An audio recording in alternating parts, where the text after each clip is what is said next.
നിങ്ങളുടെ വീട്ടിലെ കുട്ടിക്ക് വിരശല്യമുണ്ടോ അല്ലെങ്കിൽ കൃമിശല്യമുണ്ടോ എന്നെങ്ങനെ തിരിച്ചറിയാം? ഇതിനായിട്ടുള്ള 3 ലക്ഷണങ്ങളെ പറ്റിയാണ് ഞാൻ പറയുന്നത്. സാധാരണ രീതിയിൽ കുട്ടികൾക്ക് വിരശല്യം അല്ലെങ്കിൽ കൃമിശല്യം ഉണ്ട് എന്നുണ്ടെങ്കിൽ സാധാരണ കാണുന്നത് മലത്തിൽ കൃമികൾ കാണും. അതുപോലെ തന്നെ കുട്ടികളുടെ മലദ്വാരം ചൊറിയുന്നുണ്ടാകും രാത്രി നേരത്ത്. പക്ഷെ ഇതല്ലാതെ ഈ കുട്ടികൾക്ക് വിരശല്യം ഉണ്ടോ എന്ന് കണ്ടുപിടിക്കാനുള്ള 3 ലക്ഷണങ്ങളാണ് ഞാൻ പറയുന്നത്. ഒന്ന്, കുട്ടികളുടെ വയറ് വല്ലാതെ വലുതായിട്ടിരിക്കും.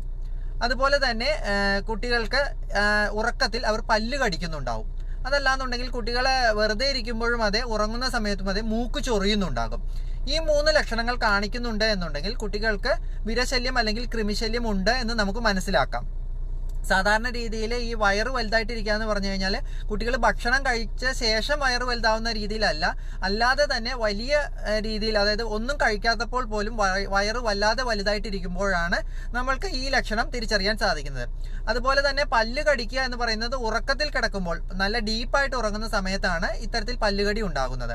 അതുപോലെ മൂക്ക് ചൊറിയുക എന്ന് പറയുന്നത് പലപ്പോഴും നമുക്ക് ജലദോഷം വരുമ്പോൾ മൂക്കിനൊരു ഇറിറ്റേഷൻ ഉണ്ടായി ചൊറിയുന്നത് പോലെ, പ്രത്യേകിച്ച് ഒരു അസുഖവും ഇല്ലാത്തപ്പോൾ ഇടയ്ക്കിടെ മൂക്ക് ചൊറിഞ്ഞുകൊണ്ടിരിക്കുക എന്നുള്ളതാണ് ഈ ലക്ഷണം. എന്നാൽ ഇത്തരം ലക്ഷണങ്ങൾ കാണുന്നുണ്ട് എന്നുണ്ടെങ്കിൽ കുട്ടികൾക്ക് വിരശല്യത്തിനുള്ള മരുന്ന് കൊടുക്കേണ്ടതാണ്. ഈ മരുന്ന് കൊടുക്കുന്നതിന്റെ കാര്യത്തിലും പലരും പല സംശയങ്ങളും ഉന്നയിക്കാറുണ്ട്. എത്ര നാൾ കൂടുമ്പോൾ മരുന്ന് കൊടുക്കണം എന്ന് പലരും ചോദിക്കാറുണ്ട്.